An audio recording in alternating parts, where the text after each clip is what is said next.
folks, how is it happening today? Coming at you a little bit early from my point of view. It'll come out same Saturday as every time that I've been uploading. I've just got a beautiful weekend at a lake coming up, and I'd like to get this all on the roll. So I've got two products here for you. One is a classic. This is the 96 pack, and it happens to come with a sharpener on the bum there. Just stick your crayon right in there and twist, and pretty soon it'll be just like the day I was born. But you didn't come here just looking for Crayola, and that's why I have some grown-up Crayola. These are Caran Neocolor 1. I got these on a great sale. I think they were 50 or 60% off. We are going to see how these handle. I'm gonna do a split down the middle photo. One side Crayola, the other side Caran. It'll be beautiful. Let's get going. Good afternoon, good morning, good evening, and hello ladies and gentlemen and everyone else. Today we have some Neocolors. These are wax pastels, essentially crayons. Crayons are kind of a derogatory term, I guess, but these are professional grade with professional pigments. And against them, we have the Crayola. The classic, the big hitter, punches way above their weight class. You can't go wrong with Crayola. But today, we're kind of knocking things around a little bit, and we're doing it on toned paper. This is my multimedia blue tone paper from Strathmore, I believe. It is gorgeous, it is heavy body, it is absolutely wonderful. Also not very good news for the Crayola. Oh boy, I sure didn't leave much room for the intro there. Yeah, getting right into it. We're starting off, we're doing a side-by-side comparison, straight down the middle, nice and easy. It's a bit of a simpler picture. I don't spend as much time on it as I do some of my other works, and I'm not gonna say that it shows, but it shows. So this blue tone paper, I love it. It should really get it in more sizes, but one thing I don't like about it is a vellum surface, which means that it dents quite easily. So I have a habit of making marks and erasing them as they're needed, and it just doesn't work so well with this paper. You end up getting a lot of spots that don't fill in properly because, frankly, it's just there's a big crevice there. A little bit of time to kill before the crayons actually come out, and I have something interesting to talk about. So maybe I'll just give you a little teaser of what next week's video is going to be. Yesterday, on Friday, I do record these voiceovers the day of uploading, so I get the experience of knowing what my week has been. And yesterday, thanks to the forces of fate that allow it, we did make our way up to a lake yesterday. And it was a gorgeous day. I did some video recording outside, I did some drawing, some nice art. You're gonna love it. I'm actually gonna have snippets of real conversation. It's not just gonna be a muted video. It's gonna be great. Maybe a little bit of voiceover, I haven't decided yet. Oh geez there, I missed the beginning of the crayon. So we're starting with the Crayola, give it a chance to shine before it is so... I mean, let's be honest, the Crayola is a children's art supply, and the Caran is a professional art supply. There's not really going to be a competition of which one is better. It's more going to be a competition of which one you can really justify getting. Although, to be honest, if you can afford the Caran, you can afford to get the Crayola. The Crayola is like a 20th of the cost, maybe a 10th of the cost of the set that I got, the 96 pack versus the 30 pack. So if you can get the Caran, you can get the Crayola, practice with the Crayola, and then really let the Caran shine on pieces that you want to display. Seems pretty simple. I do this a lot. I have a set of Neo Pastels, also from Caran. I love Caran.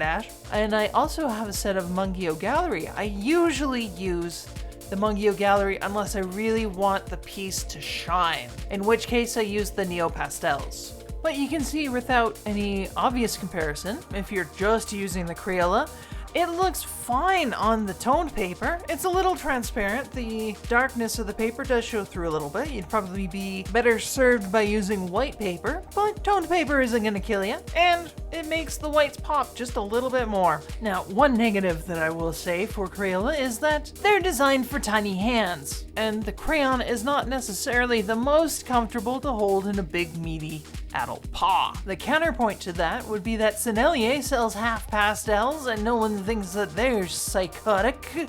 But yeah, nice simple design on the wrapper. I think that they would be better served with the Caran wrapper, which has little tearaway spots to make the pastel more visible, as opposed to tearing away paper, which can be messy, and sometimes the whole wrapper comes off and then you just got a crumbly little block of wax, and it's no good for anyone. Might be a matter of taste, but we'll see. I still got the Caran to go through, and obviously I already know how it goes, and I have some thoughts about it, but I will save them for when we're doing the right side of the face. Unfortunately, that is me trying to try with the hair. I like scribbly hair. I like just like a big mass, and then details inside of it, little scribbly details for my little scribbly hair.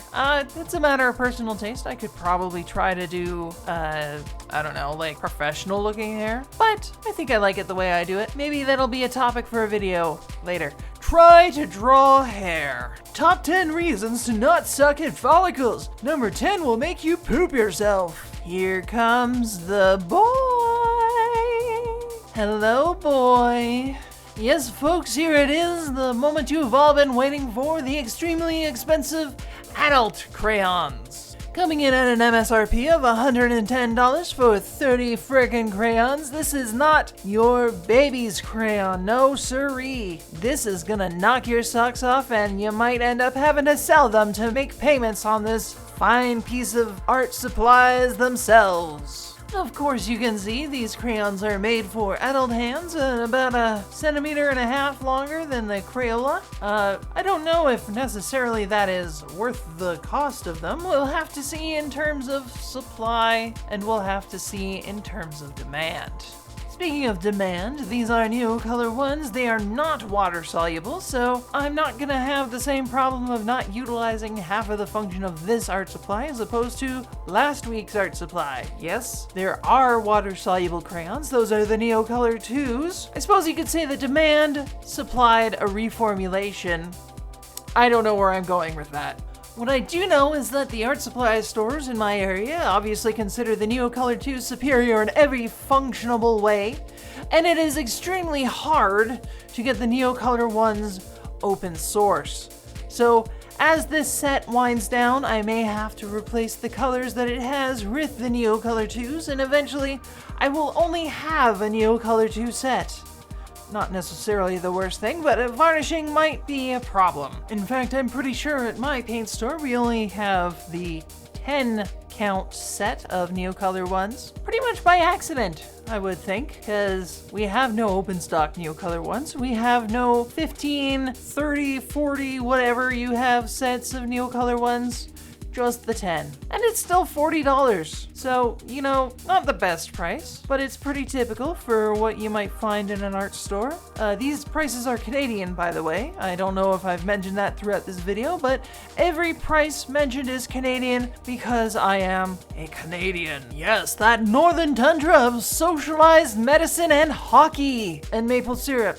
And moose. We are known for a multitude of things, mostly caricatures. I'm pretty okay with that. I am 90% a caricature myself. What is not a caricature is the quality of these crayons. They glide on smooth, they are bright and cheery. Just look at the value of that white compared to the white on the Crayola. My only regret is that this is not also a 96 set, but I fear I may have had to sell my house in order to afford one. Also, no teal. Like, what is this garbage? No teal. We got like a dark sea foam, but we don't got no light teal. I don't think that I can tolerate this. I might have to go and pick one up special order from my store. So this whole painting, drawing, whatever you like to call it, I like to call it a painting, is just about done. Just gotta cross the T's and dot the I's now. So I'll leave you with some parting thoughts. Caran, very good, a little breakable, very bright and colorful. Crayola, very cheap, very affordable, very versatile. Thank you, have a good night, and I'll see you in the outro.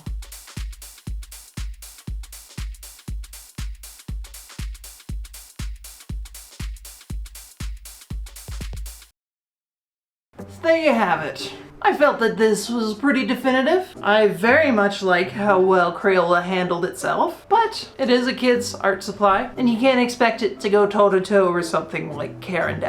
a little bit more transparent. I kind of cheated a little bit using toned paper, but sometimes you're gonna draw on toned paper.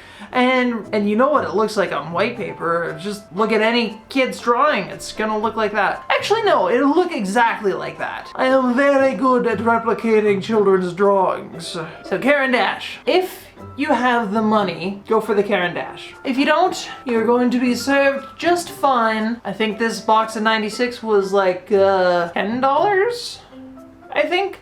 You can get a pack of 24 for $1.50, which is almost 80 times less in price than what retail sells for this 30 pack of Caran d'Ache. It's up to you. If you're on a budget, Crayola's for sure. So that's about it for me this week. I'll see you bright and early next week, and I'll have something new cooked up for you. Have a wonderful evening, folks. See ya!